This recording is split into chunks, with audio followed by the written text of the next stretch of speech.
നമസ്കാരം. ഇസ്രായേലിൻ്റെ ചാരസംഘടനയായ മൊസാദ് ലോകത്തെ ഒന്നാം നമ്പർ ചാരസംഘടനയാണെന്ന് വിവിധ പ്രവൃത്തികളിലൂടെ അവർ തെളിയിച്ചിട്ടുണ്ടായിരുന്നു. 2023 ഒക്ടോബർ 7 ഇസ്രായേലിന് നേർക്ക് ഹമാസ് തീവ്രവാദികൾ നടത്തിയ ആക്രമണത്തിന് തൊട്ടു പിന്നാലെ അവർക്ക് എല്ലാ പിന്തുണയുമായി ഹിസ്ബുള്ള എന്ന തീവ്രവാദ സംഘടന രംഗത്തെത്തിയിട്ടുണ്ടായിരുന്നു. അവരുടെ സംഘടനയുടെ തലവനായ ഹസൻ നസ്രുള്ളയും ഇസ്രായേലിന് നേർക്ക് ആക്രമണം നടത്താൻ ആഹ്വാനം ചെയ്യുകയും തുടർന്ന് നിരന്തരമായി ഹമാസിൽ നിന്നും ഹിസ്ബുള്ളയിൽ നിന്നുമൊക്കെ തന്നെ ഇസ്രായേലിന് ആക്രമണം നേരിടേണ്ടി വന്ന സന്ദർഭത്തിൽ ഹിസ്ബുള്ളയെ തകർത്ത് തരിപ്പണമാക്കിയ ഒരു പദ്ധതിയായിരുന്നു മൊസാദ് ഇട്ടിരുന്നത്. നമ്മളെല്ലാവരും കണ്ടതാണ്. 2024 സെപ്റ്റംബർ 17-18 തീയതികളിൽ ലെബനനിൽ, അതായത് ഹിസ്ബുള്ളയുടെ ആസ്ഥാനമായ ലെബനനിൽ അരങ്ങേറിയ സ്ഫോടന പരമ്പര. അത് ഹിസ്ബുള്ള എന്ന തീവ്രവാദ സംഘടനയെ അതിൻ്റെ അടിത്തറ ഇളകുന്നതിന് പോലും കാരണമായി തീർന്നു എന്നുള്ളതാണ് വാസ്തവം. സെപ്റ്റംബർ 17 തീയതി പേജറുകളും സെപ്റ്റംബർ 18 തീയതി വോക്കി ടോക്കികളുമായിരുന്നു പൊട്ടിത്തെറിച്ചത്. ഹിസ്ബുള്ളയെ പരാജയപ്പെടുത്തുന്നതിന് വേണ്ടി വളരെ നേരത്തെ തന്നെ മൊസാദ് ഇത്തരത്തിലുള്ള ഒരു പദ്ധതി ആസൂത്രണം ചെയ്തിരുന്നു എന്നാണ് ഇപ്പോൾ പുറത്തു വരുന്ന വിവരം. അന്ന് മൊസാദിലെ ഉദ്യോഗസ്ഥനായിരുന്ന ഒരാൾ എഴുതിയ ഒരു പുസ്തകത്തിലാണ് ഇത് സംബന്ധിച്ച വിശദാംശങ്ങൾ ഇപ്പോൾ പുറത്തുവിട്ടിട്ടുള്ളത്. ഹോദ അഹ് ഗൊരാലിത്ത് അഥവാ വിധിയുടെ സന്ദേശം എന്നാണ് ഈ പുസ്തകത്തിൻ്റെ പേര്. ഇത് എഴുതിയ വ്യക്തിയുടെ പേര് ആദം ഫെയിൻ എന്നാണ് ഇപ്പോൾ പുറത്തു വന്നിരിക്കുന്നത്. എങ്കിൽ പോലും ഇത് ശരിയായ പേരല്ല എന്നാണ് പറയപ്പെടുന്നത്. കാരണം മൊസാദിൽ ഉദ്യോഗസ്ഥന്മാരായിരുന്നവരാരും തന്നെ തങ്ങളുടെ ശരിക്കുള്ള പേരും മറ്റു വിശദാംശങ്ങളും ഒരിക്കലും പുറത്തുവിടാറില്ല. ഏതായാലും വളരെ നേരത്തെ തന്നെ മൊസാദ് ഹിസ്ബുള്ളയെ തകർക്കാൻ പദ്ധതിയിട്ടിരുന്നു. അതിൻ്റെ ഭാഗമായിട്ടാണ് അവർ ഈ പേജറുകൾ പൊട്ടിച്ച് അവരെ പരാജയപ്പെടുത്താൻ ഒരു നീക്കം നടത്തിയത്.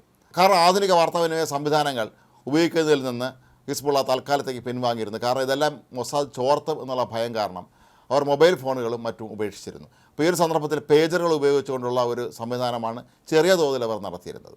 ഈ സന്ദർഭം കൃത്യമായി മുതലെടുത്തുകൊണ്ട് തന്നെയാണ് മൊസാദ് നീങ്ങിയത്.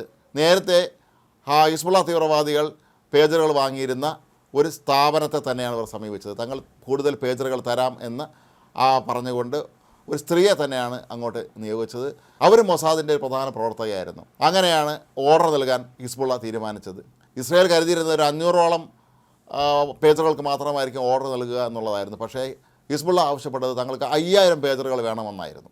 ഇത് തങ്ങളെ വല്ലാതെ വെട്ടിലാക്കി എന്നാണ് ഈ മൊസാദിലെ ഉദ്യോഗസ്ഥനായിരുന്ന വ്യക്തി പറയുന്നത്. കാരണം അത്രയും ഉണ്ടാക്കാനുള്ള സാങ്കേതിക സംവിധാനം അന്ന് ഇസ്രായേലിൻ്റെ കൈവശമില്ലായിരുന്നു. എങ്കിൽ പോലും മൊസാദിൻ്റെ ആസ്ഥാനത്തെ ജിംനേഷ്യവും അവിടുത്തെ പരമാവധി മുറികളും പ്രയോജനപ്പെടുത്തിക്കൊണ്ടാണ് തങ്ങൾ ഇത്രയും പേജറുകൾ കുറഞ്ഞ സമയത്തിനുള്ളിൽ നിർമ്മിച്ചത് എന്നാണ് അദ്ദേഹം ഇപ്പോൾ വെളിപ്പെടുത്തിയിരിക്കുന്നത്. സാധാരണഗതിയിൽ മൊസാദിൻ്റെ ഓഫീസിൽ ഇത്തരം ആയുധ നിർമ്മാണമൊന്നും നടക്കുന്ന പതിവില്ല. പക്ഷേ വേറെ വഴിയില്ലാത്തത് കൊണ്ട് 5000 പേരെ തകർക്കാം എന്നുള്ള ഉദ്ദേശത്തോട് തന്നെയാണ് തങ്ങൾ ഈ ഒരു വലിയ ദൗത്യം ഏറ്റെടുത്തത് എന്നാണ് അദ്ദേഹം ഇപ്പോൾ വെളിപ്പെടുത്തിയിരിക്കുന്നത്. ഇതിൽ പങ്കെടുത്തവരെല്ലാം തന്നെ വ്യാജ പേരുകളാണ് അവർക്ക് നൽകിയിരുന്നത്. പക്ഷേ ഹിസ്ബുള്ളയെ സംബന്ധിച്ചിടത്തോളം അവർ കരുതിയിരുന്നത് കാര്യം കൃത്യമായി തങ്ങൾ സ്ഥിരമായി പേജുകൾ വാങ്ങുന്ന സ്ഥാപനത്തെയാണ് അവർ സമീപിച്ചിരുന്നത് എന്നുള്ളത് കൊണ്ട് തന്നെ അവർക്ക് ഇക്കാര്യത്തിൽ യാതൊരു തരത്തിലുമുള്ള സംശയമില്ലായിരുന്നു എന്നാണ് ഈ പുസ്തകത്തിൽ പറയുന്നത്. തീർന്നില്ല.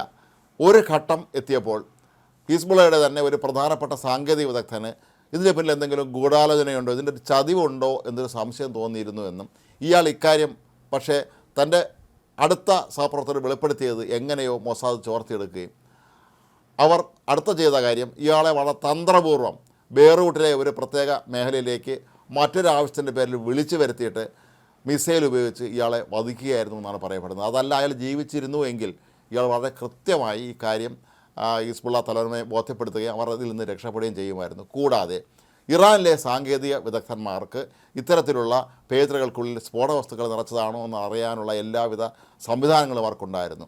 ഇയാൾ അവരെ അറിയിച്ചു കഴിഞ്ഞാൽ ഇറാനെ ഹിസ്ബുള്ള നേതൃത്വം അറിയിക്കുകയും ഇറാനിൽ നിന്നുള്ള വിദഗ്ധന്മാർ അടിയന്തരമായി എത്തി ഈ പേജറുകൾ പരിശോധിക്കുകയും ചെയ്യുകയായിരുന്നു എങ്കിൽ ഒരു കാരണവശാലും ഈ ദൗത്യം നടക്കുമായിരുന്നില്ല എന്നാണ് പറയപ്പെടുന്നത്. കൂടാതെ ഇസ്രായേൽ സൈന്യത്തിനുള്ളിലും ഇക്കാര്യത്തിൽ ചില ആശയക്കുഴപ്പങ്ങളുണ്ടായിരുന്നു. അവർ ഉടനെ ആക്രമണം നടത്തേണ്ടതുണ്ടോ എന്നുള്ള സംശയം നിരന്തരമായി മൊസാദിനോട് ചോദിച്ചിരുന്നു. ഇക്കാര്യത്തിൽ എല്ലാ അഭിപ്രായ ഭിന്നതകളുണ്ടായി. ഒടുവിൽ ഇസ്രായേൽ പ്രധാനമന്ത്രി ബെഞ്ചമിൻ നെതന്യാഹു നേരിട്ടിടപെട്ടാണ് ഈ ഒരു ആക്രമണത്തിന് ഉത്തരവ് നൽകിയത് എന്നാണ് ഈ പുസ്തകത്തിൽ ഇപ്പോൾ ചൂണ്ടിക്കാട്ടപ്പെടുന്നത്.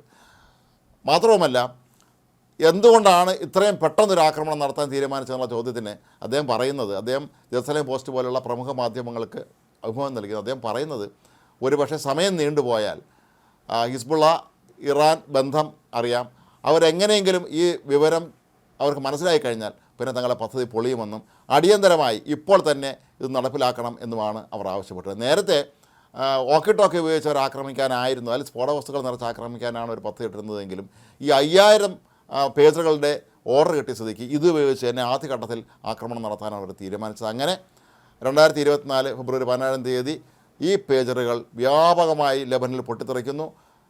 ഹിസ്ബുള്ളയുടെ പല നേതാക്കൾ കൊല്ലപ്പെടുന്നു. വലിയൊരു ശതമാനം നേതാക്കന്മാരുടെ കാഴ്ചശക്തി നഷ്ടപ്പെടുന്നു. അവർക്ക് അംഗഭംഗം സംഭവിക്കുന്നു.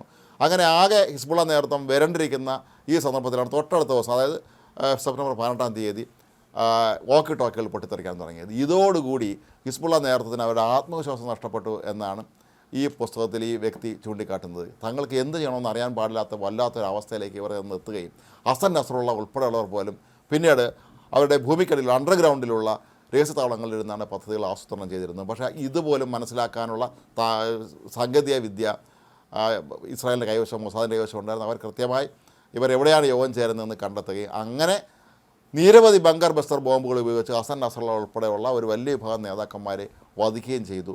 ആ ദൗത്യത്തിൻ്റെ ഒരു പരിസമാപ്തിയായിരുന്നു ഇവരുടെ മുഴുവൻ പേരുടെയും വധം എന്നാണ് ഈ ഉദ്യോഗസ്ഥൻ ഇവിടെ ചൂണ്ടിക്കാട്ടുന്നത്. ഏതായാലും ഈ ദൗത്യത്തിൻ്റെ പേരിൽ സ്വന്തം കുടുംബജീവിതം പോലും മാറ്റിവെച്ച് അതിസങ്കീർണമായ ഒരു മാനസികാവസ്ഥയിലാണ് തങ്ങളെല്ലാവരും, അതായത് ഉയർന്ന തട്ടിലുള്ള ഉദ്യോഗസ്ഥന്മാരെല്ലാവരും തന്നെ കടന്നുപോയത് എന്നാണ് ഈ വ്യക്തി പുസ്തകത്തിലൂടെ വെളിപ്പെടുത്തുന്നത്. ഏതായാലും വർഷങ്ങൾക്ക് ശേഷമാണ്, അതായത് 2024 നടന്ന ഈ സംഭവത്തിൻ്റെ വിശദാംശങ്ങൾ 2026 ഇപ്പോൾ പുറത്തു വരുന്നത്. ഇതെങ്ങനെയാണ് ഈ ദൗത്യം അവർ നടപ്പിലാക്കിയതെന്നുള്ള കാര്യം അജ്ഞാതമായിരുന്നു. അന്നൊരു മലയാളിക്കും ഈ ഒരു ദൗത്യത്തിൽ പങ്കുണ്ടായിരുന്നു എന്നൊക്കെ വാർത്തകൾ വന്നിരുന്നുവെങ്കിലും പിന്നീട് അദ്ദേഹത്തെക്കുറിച്ചും നമ്മൾ യാതൊന്നും തന്നെ കേട്ടിരുന്നില്ല എന്നുള്ള കാര്യവും പ്രത്യേകം ശ്രദ്ധേയമാണ്.